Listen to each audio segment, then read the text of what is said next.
Inimbestigahan na ng Republic of Korea Armed Forces sa mga natuklasang giant balloons na ibinagsak umano ng North Korea sa dalawang probinsya malapit sa border.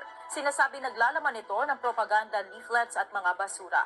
Pinag-iingat na rin ngayon ang mga residente ng Gyeonggi at Gangwon provinces at pinayuhan na huwag hahawakan ng mga ito dahil sa maaaring taglay na maruming basura.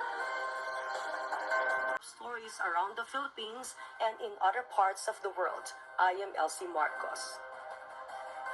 We are also seen in 1,935 satellite monitoring centers nationwide and via live streaming worldwide through the UNTV News and Rescue social media channels. I am Joselito Liquido.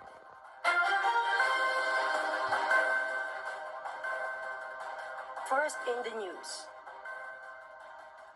The Philippine Navy says the Chinese are out of their minds over a new announcement of a 4-month fishing ban in their claimed territories, including the West Philippine Sea.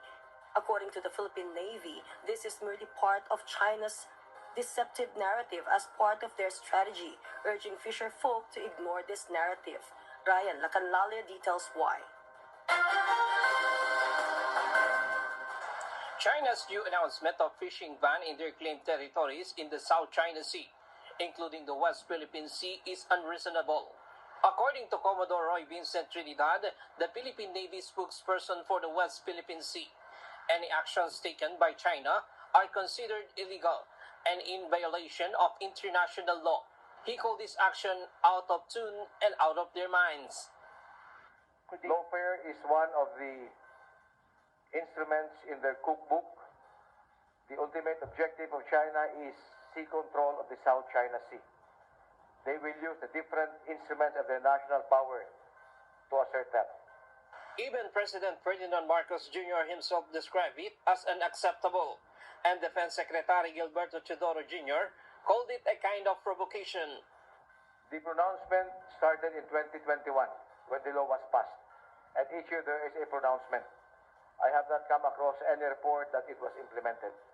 Yes, I have not come across any report of not only Filipino fishermen but also other maritime ASEAN fishermen, like coming from Indonesia, Malaysia, or Vietnam.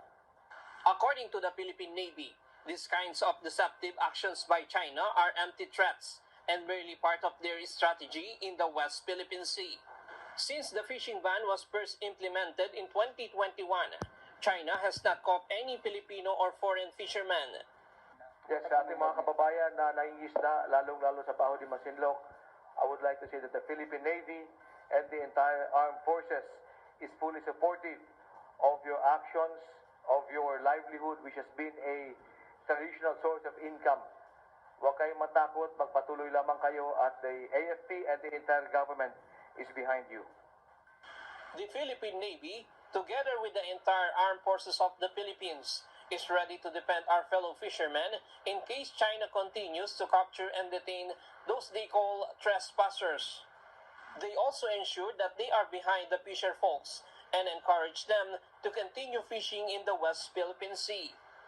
According to the Philippine Navy, even before China announced that they would capture and detain fishermen entering their claimed territory and implement a new fishing ban, they had already increased their forces in the West Philippine Sea to guard our forces and fishermen.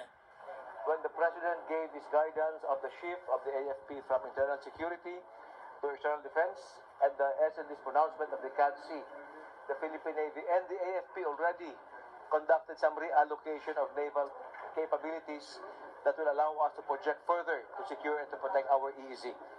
So to our fishermen, rest assured, bago man lang nagsabi ang China na ando na ang Philippine Navy at ang AFP. Ryan Lacanlale, UNTV News and Rescue.